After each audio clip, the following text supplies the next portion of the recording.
स्वामी जी भिंगार में जब दोबारा उत्तरार्ध काल में आए हैं, उस समय स्वामी जी का 20 दिन का निवास है। जब स्वामी जी अरण्य ग्राम में थे तो अरण्य ग्राम के अंदर साधा जी, उनकी माता लहमाइसा, उनकी सहेली रत्नमानिका, ये सब स्वामी जी के वहाँ सन्निधान में रह रहे थे। बाईसा जी हैं, नागदेवाचार्य जी हैं। जब स्वामी जी अरण्य ग्राम में निवास कर रहे थे तो एक दिन लहमाइसा जी को बुखार आ गया और स्वामी जी घूमते घूमते साधा के पास गए। तो साधा जी को कहा कि तुम भिक्षा के लिए क्यों नहीं गई हो? तो उन्होंने बताया कि मेरी माता जी को बुखार है। तो स्वामी जी ने कहा तुम्हारी माता को हम देखेंगे, तुम भिक्षा के लिए जाओ। तो काफ़ी दिन मतलब वो बुखार नहीं गया। आखिर में स्वामी जी भिंगार के लिए निकले तो साधा जी कहती हैं कि मैं भी आपके साथ जाऊंगी। स्वामी कहते तेरी माता को बुखार है। वो कहती नहीं जी, मैंने आपकी सोमवार के दिन जो वो त्योहार आ रहा है उस दिन मैंने आपकी पूजा करनी। स्वामी कहते ठीक है, तुम्हारे सोमवार की पूजा हम भिंगार में स्वीकार करेंगे, तुम तुम्हारी माता के पास रहो। तो स्वामी जी वहाँ से अरण्य ग्राम से भिंगार आ जाते और जब सोमवार आने वाला है, समझे शनिवार या रविवार है, तो वो पैकिंग करती है, वो अपना सामान वगैरह बांधती है और अपनी माता को कहती है कि तुम यहीं पे रुक जाओ, मैंने स्वामी जी को वादा किया हुआ कि मैं सोमवार को आपकी पूजा करने के लिए भिंगार में आऊँगी। तुम साथ में जाओगी तो तुम्हें बुखार है, सारे सफ़र में अड़चन आएगी। उन्होंने अपनी पैकिंग की तो लहमाइसा जो सादा जी की माता है वो भी अपना सामान बांधने लगी।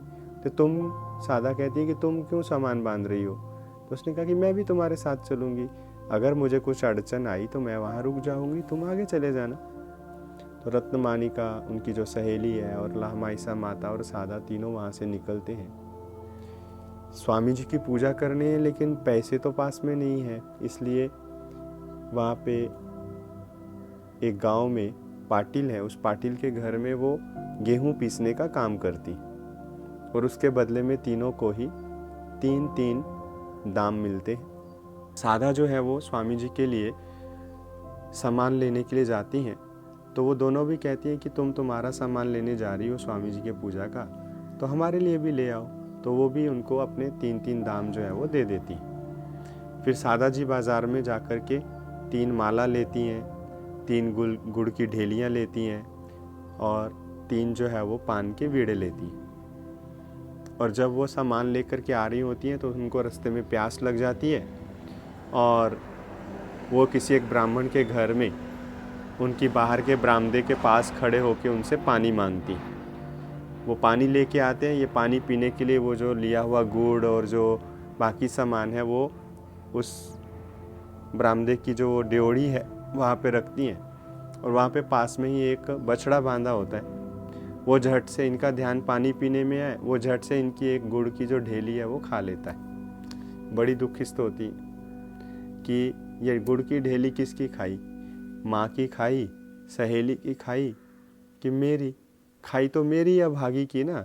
वो थोड़ी ये कहेंगे कि मतलब हमारी खाई, तुम लेके आए हो सामान तो तुम्हारी गई समझो। वैसी दुखिस्त भाव में घर में आती है जहाँ पे रुके हुए हैं और उनका सामान उनको देते हैं और भिंगार में पहुँचते।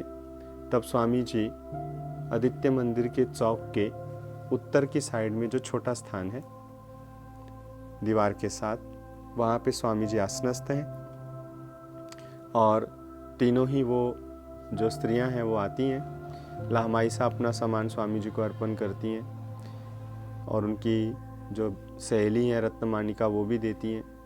सादा जी भी अपनी फूल माला और तांबुल मतलब पान का बीड़ा स्वामी जी को देती हैं। तो स्वामी कहते हैं कि साधा, इन दोनों ने गुड़ की ढेली दी, तुमने गुड़ की ढेली क्यों नहीं दी? फिर वो साधा सारी बात बताती हैं जी कैसे कैसे हुआ। तो स्वामी जी पास में ही बाईसा जी खड़ी हैं। स्वामी जी कहते हैं बाई, तुम ते गुड़ू असे, तुम्हारे पास अंदर गुड़ है क्या? हाँ जी। तो लाओ, सादा को दो, ये हमें अर्पण करेगी। सादा कहती है ये क्या बात हुई जी, आपका ही लेके आपको देना, ये क्या बात बनी क्या कुछ?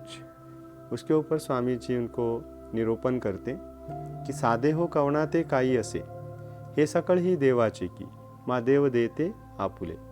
जीव का अपने पास है क्या? जो कुछ है वो परमेश्वर का ही है। परमेश्वर जो हमें अर्पण करते हैं, जो जीव को अर्पण करते हैं, वही आपने हमें देना चाहिए। वो भी एक प्रकार से हमने आपको दिया, मतलब आपका हो गया। तो इस तरह से फिर बाईसा जी गुड़ लेके आती हैं, सादा जी को देती हैं, सादा स्वामी जी को अर्पण करती हैं।